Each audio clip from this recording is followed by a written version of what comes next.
avant vers vous, Guillaume Fard. Bonsoir Guillaume, vous êtes consultant police-justice TF1 LCI, habitué de nos plateaux. Vous avez déjà, je crois, quelques chiffres, quelques détails précis de là où en est la police. Est-ce qu'il y a déjà eu un certain nombre d'interpellations, de perquisitions? Où en est-on?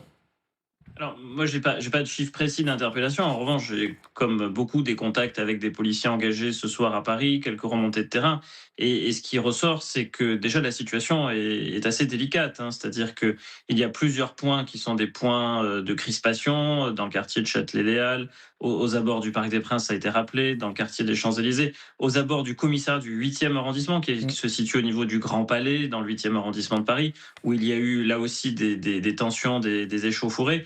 Et ça n'est que le début de la soirée. Ce qui est difficile pour les effectifs de la préfecture de police de Paris engagés ce soir, c'est que il y a de multiples points de rassemblement avec des violences qui sont commises. J'en ai déjà cité 4 ou 5, et que ceux qui commettent ces violences sont mobiles, c'est-à-dire qu'ils se déplacent dans la capitale, et qu'il est difficile d'anticiper où est-ce qu'il va y avoir des points de tension tout au long de la soirée.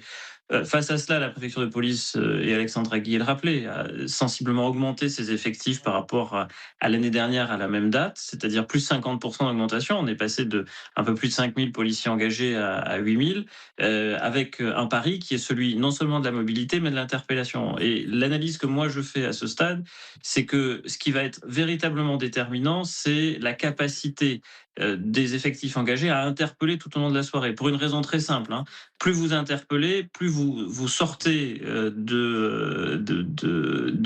rues des gens qui commettent des violences. Et donc, par définition, ils ne peuvent pas continuer de les commettre puisqu'ils se retrouvent placés en garde à vue. Donc, il faut interpeller beaucoup. Mais pour interpeller beaucoup, il faut être en surnombre, il faut beaucoup d'effectifs.